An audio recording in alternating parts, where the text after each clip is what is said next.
Hi friends, welcome to our channel Dharani's vutukuru kitchen. ఈరోజు మంచి పాయసం చూపించబోతున్నానండి. అది ఏంటి అంటే కొబ్బరి పాలతో పాయసం. ఇది చాలా టేస్టీగా చాలా కమ్మగా ఉంటుంది, చాలా బాగుంటుంది. పిల్లలు కూడా చాలా ఇష్టంగా తింటారు. వీటికి కావాల్సిన ఇంగ్రీడియంట్స్ చూసేద్దాము. 1 గ్లాస్ ఆఫ్ బాయిల్డ్ మిల్క్ అండి, వేడి చేసిన పాలే. 1 గ్లాస్ కోకోనట్ మిల్క్.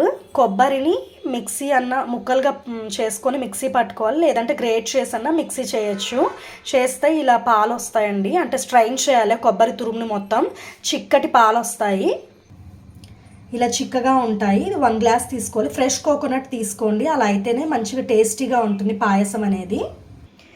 ఇది బియ్య పిండి 1 కప్ తీసుకున్నానండి. అంటే బియ్యాన్ని నానబెట్టుకోవాలి ఒక హాఫ్ అన్ అవర్ ముందు. నానబెట్టుకొని దీన్ని గ్రైండ్ చేసుకోవాలి. ఇలా చేసుకుంటే సరిపోతుంది. ఒక హాఫ్ అన్ అవర్ ముందు నానబెట్టుకుంటే. 1 కప్పు తీసుకున్నాను, ఇలా నానబెట్టుకోండి.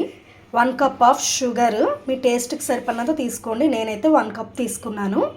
ఇలాచీ అండ్ 3 టేబుల్ స్పూన్స్ ఘీ, కిస్మిస్, బాదాం అండ్ కాజు. ఇప్పుడు ప్రాసెస్ చూసేద్దాము. ఇప్పుడు బాండీ పెట్టుకోవాలండి. దీంట్లో నెయ్యి వేసుకుందాము. నెయ్యి కొంచెం హీట్ ఎక్కిన తర్వాత డ్రై ఫ్రూట్స్ అన్నీ వేసుకొని వేయించేసుకుందాము. నెయ్యి హీట్ ఎక్కిందండి. ఇప్పుడు కాజు తీసుకుందాము. కాజు అండ్ బాదం వేసుకుందాము.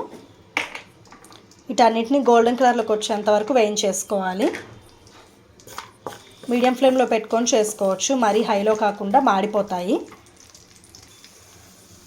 వేగుతున్నాయండి, గోల్డెన్ కలర్లోకి వచ్చేసాయి. ఇప్పుడు వేరే ప్లేట్లో తీసేసుకుందాము ఈ డ్రై ఫ్రూట్స్ని. ఇప్పుడు ఇదే నేతిలో కోకోనట్ మిల్క్ యాడ్ చేసుకుందామండి. నెయ్యిలానే ఉంచుకోండి, స్వీట్ కాబట్టి బాగుంటుంది. కోకోనట్ మిల్క్ కొంచెం బాయిల్ చేద్దాము దీంట్లో మళ్ళీ నేతిలో. చూసారు కదా, ఇలా బబుల్స్ వస్తున్నాయి, ఇలా వచ్చేంత వరకు ఉంచుకోవాలండి. ఇప్పుడు దీంట్లో నార్మల్ మిల్క్ యాడ్ చేసుకుందాము. నార్మల్ మిల్క్ కూడా యాడ్ చేశానండి. ఇది కొంచెం వేగాలి, బాయిల్ అవ్వాలి మిల్క్. ఈ మిల్క్ అనేది బాయిల్ అవుతుందండి, coconut milk and normal milk కూడా. చూసారు కదా, ఇలా ఒక పొంగులాగా వస్తే సరిపోతుంది. ఇప్పుడు దీంట్లో బియ్యం పేస్ట్ ఉంటుంది కదా, బియ్యం పిండి మనం ముందుగా చేసుకున్న పేస్ట్ దీంట్లో వేసి మిక్స్ చేసుకుందాము. దీంట్లో వేసేసుకుందామండి. వేసుకొని మంచిగా మిక్స్ చేసుకోవాలి, లంప్స్ లేకుండా. చాలా బాగుంటుందండి, కంపల్సరీగా ట్రై చేయండి మీరు కూడా ఈ రెసిపీని. ఇలా బియ్యపిండి పేస్ట్ వేసిన తర్వాత ఇలా వస్తుందండి కన్సిస్టెన్సీ. కొంచెం షుగర్ అది వేసిన తర్వాత మళ్ళీ లిక్విడ్ లాగా ఉంటుంది. కొంచెం మిల్క్ కావాలంటే నార్మల్ మిల్క్ యాడ్ చేసుకోవచ్చు. ఇప్పుడు దీంట్లో షుగర్ అనేది యాడ్ చేసేసుకుందాము. ఇది మిక్స్ చేసుకుందాం. షుగర్ యాడ్ చేసుకొని మిక్స్ చేసుకున్నానండి. చూసారు కదా, ఇలా వస్తుంది. కొంచెం పాలు కావాలంటే యాడ్ చేసుకోండి, సరిపోతుంది. ఇప్పుడు దీంట్లో ఇలాచీ కూడా వేసేసుకొని కలుపుదాము.